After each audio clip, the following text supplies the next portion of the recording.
But joining me on the desk now, the Daily Telegraph's James Willis. What do you make of what Michael says there, that, you know, this is a grab bag of policies that the Liberal Party have to accede to? There's no ifs or buts about it. The Liberal Party would say to that, well, we have said very clearly that everything is on the table and we are going to review absolutely everything. We haven't had time to come to that position yet. Well, Caleb, I think Michael's middle answer, and he's not the first Nationals MP to make this point in the last few days or since the election whitewash, the National Party vote and the number of seats that they have won has held up at the last 3 or 4 elections. So if you strip this back and you took away some of the political rumour and innuendo and the future of a Conservative government, if you had 2 companies that were involved in a long-time agreement and they suffered a disaster like this and one company was to blame, the other company would be doing everything possible for its own shareholders to move away from that company and focus on the issues that matter. And I think the Nationals, despite being small and never being able to hold, power themselves, I don't think there's any doubt that the majority of them stand for the same stuff. They stick up for the bush. They believe in nuclear power. They're going to push forward with that. Whereas the Liberal Party, at this point in time, have got to sort their own backyard out before they even look at taking on Labor. And the big issue with the Liberal Party is whether we go in the moderate direction, whether we, try and figure out what this broad church is. But clearly in the lead up to the poll, there were moderates that weren't happy with the direction Peter Dutton was taking. I get the feeling that's why he kept the party room sometimes out of some of these policy issues, because you had a divided party there. You can't say the same for the Nationals. So at this point in time, I think it's in the Nationals' best interest to run their own race, keep nuclear on the agenda. The other 2 policies you mentioned there sound like common sense to me when you talk about, national communications coverage for telephone towers and all that sort of thing, cheaper groceries.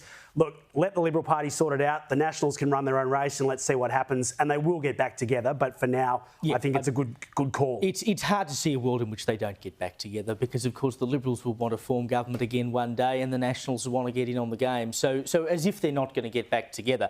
But the game they are playing here is to drag the Liberal Party in the direction they want them to go. So potentially to drop net zero and to definitely back in nuclear, because these are serious differences that you create with a Labor government. And that was one of the major problems with Peter Dutton and the opposition he led, is that, particularly through the campaign, Labor put their hand up, said we'll spend $8 billion over here, and then Peter Dutton put his hand up and said we'll spend $8 billion over here.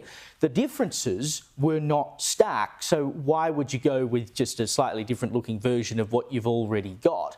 And many would say, including within the Liberal Party, that, the Teals are doing all right, and we'll come to that in a minute. So we've got to go more in that Teal direction. If you go in that Teal direction, look at the seats the Liberal Party lost at this election, outer suburban seats. You're not going to win the outer suburbs back by going Teal. Well, that's right. And there were some Liberals today making the point to our Canberra correspondents, we might do better in the Teal seats if we don't have the Nationals involved, just sort of, spitballing. If anyone seriously thinks that should be the priority, 6 or 7 seats in a 150-seat parliament is madness. If the Liberal Party is fair income and they believe and they figure out what they can stand for with the Nationals' help, they can win government back without some of these Teal seats, which might have flipped forever. On the other point you made, I think it's refreshing, and for people that voted for the Nationals or people that are watching us in the bush, for a long time, the Nationals were accused under separate leaders of just falling over to the Liberal leader of the day. So if they're going to use this as a bit of a power struggle to take back some control, refreshing take. I think David Littleproud has handled this well, and it's shown that the decision to back him in as leader was the right one. Matt Canavan's backed him in today as well, so we'll have to wait and see. But for the meantime, I think the Nats go, OK, we've got our house in order, we've got our policies, we're going to focus on these. The Libs can figure out what they stand for. They're a long way behind. We do need them one day, but you want them when they're in a position to win back government, not at the moment. They are a rabble. Very quickly before we go, Bradfield, 40 votes in it, of course, in Sydney, could fall to the Teal Nicolette Buller. This will be an interesting fight on the recount. Well, and it's another Liberal blow because Bradfield has always been held by the Liberal Party. Paul Fletcher's long-time seat. The preferences, and I found this interesting, but every seat is going through the final preference count this week. If it's under 100 votes, which it's likely to be, then there will be an automatic recount and we won't know the result for weeks. But at this stage, Nicolette Boel is in the lead. James Willis, thank you so much for your time. Mate.